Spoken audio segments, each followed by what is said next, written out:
तुम्हाला म्हणजे तुमचं जे आउटगोइंग होतं ते संपलंय असं वाटतं का अजूनही आजूबाजूला जे आहेत ते आज आहेत उद्या राहतील की बघा, नाही? मी आउटगोईंगची चर्चा करत नाही. मला असं वाटतं की आपण आपल्या विचाराशी निष्ठावान राहिलं पाहिजे. एक. दुसरं, अनेक वेळा लोक सोडून जातात, नवीन लोक येतात. या देशात टॅलेंटची कमतरता नाही असं कोणीही गैरसमज इन्क्लुडिंग मी करू नये. पोरं जगता तो आईशिवाय आहे. काय लीडरची कमी होईल का या देशामध्ये? काय हां, आता प्रश्न घेऊया आपण काही.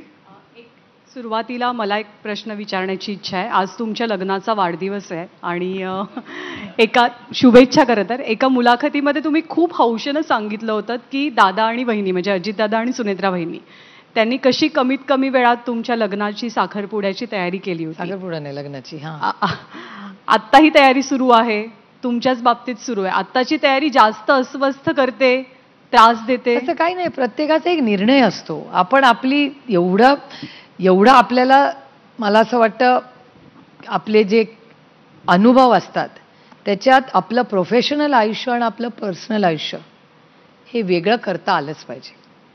तेवढी ताकद असायलाच पाहिजे आपल्यात, नाही तर उपयोग काय? पब्लिक लाईफमध्ये सगळं होतं. सुप्रियाताई, मध्यंतरी तुमचं एक विधान ते कॅन्टीनमध्ये पर्स सांभाळत बसण्याचं बरंच, ते काय होतं?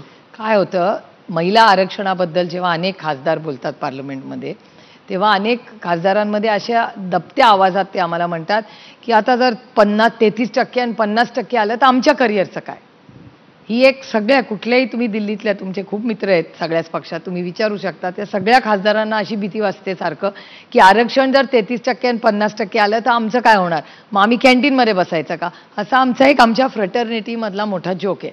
आणि त्याच्यामुळे आमचा प्रयत्न असा आहे की ज्या ज्या महिला ज्या मनापासून इच्छुक आहेत त्यांनी लोकसभा, ग्रामपंचायत जे काय असेल ते कुठल्याही राजकारणामध्ये, कुठल्याही प्रोफेशनमध्ये, म्हणजे आज मी किती आग्रह केला तर मिसेस खांडेकरांना तर मी म्हणू शकत नाही ना तुम्ही एडिटर व्हा.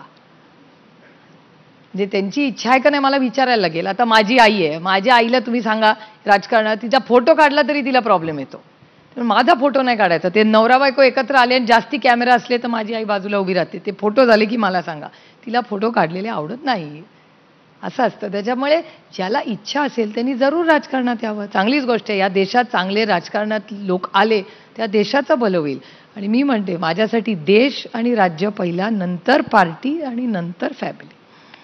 सरिता कौशिक प्रश्न विचारतात.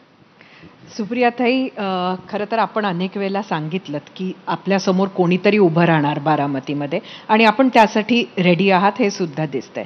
आता उमेदवार आपल्याला माहिती आहे. मला अजून माझ्या विरोधात कोण लढणारे माहिती नाही. आम्ही असं गृहीत धरतोय की सुनेत्रा पवार उभं राहणार आहेत.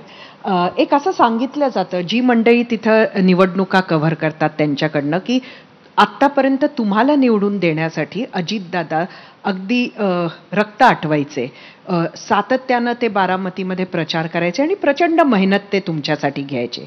आज तिथे आता दादा असणार नाहीत म्हणण्यापेक्षा विरोधात तर ते असणार आहेतच.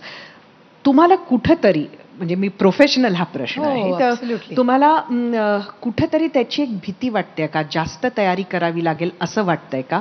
हा माझा पहिला प्रश्न. आणि दुसरा प्रश्न हा की अजितदादांच्या परिवाराला बाकीच्या पवार कुटुंबानं वेगळं टाकलंय असा एक जे सातत्यानं चर्चा आहे किंवा त्यांनी स्वतः म्हटलंय, तसं खरंच घडलंय का?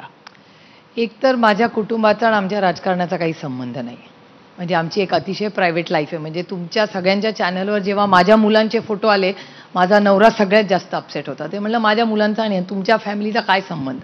त्याच्यामुळे आमची पवार फॅमिलीमध्ये 3-4 लोक आहेत जे राजकारणात आहेत, बाकीच्यांचा राजकारणाशी काही संबंध आहे. आणि त्याच्यामुळे त्यांच्या मनात काय, त्यांच्या भावना काय आहेत, मी प्रचंड प्रायव्हसीवाले आहे. त्याच्यामुळे त्याच्यावर मला बोलणं हे संयुक्तिक राहणार नाही, कारण का त्यांना ते आवडणार नाही. एक. दुसरं, मी फक्त माझ्या आईला घाबरते, बाकी मी कोणालाच घाबरत नाही एकतर आजही. आणि दुसरी की आयुष्यात चॅलेंजेस सगळ्यांच्या येतात. आणि दादांनी माझ्यासाठी कष्ट केलेत का? हो, अर्थातच केले. त्याच्यात गैर काय? जसे दादांनी केले तसे असंख्य कार्यकर्ते ज्यांनी केले. राहुल कुल माझ्यासाठी किती अनेक वेळा आधी पडले. मागच्या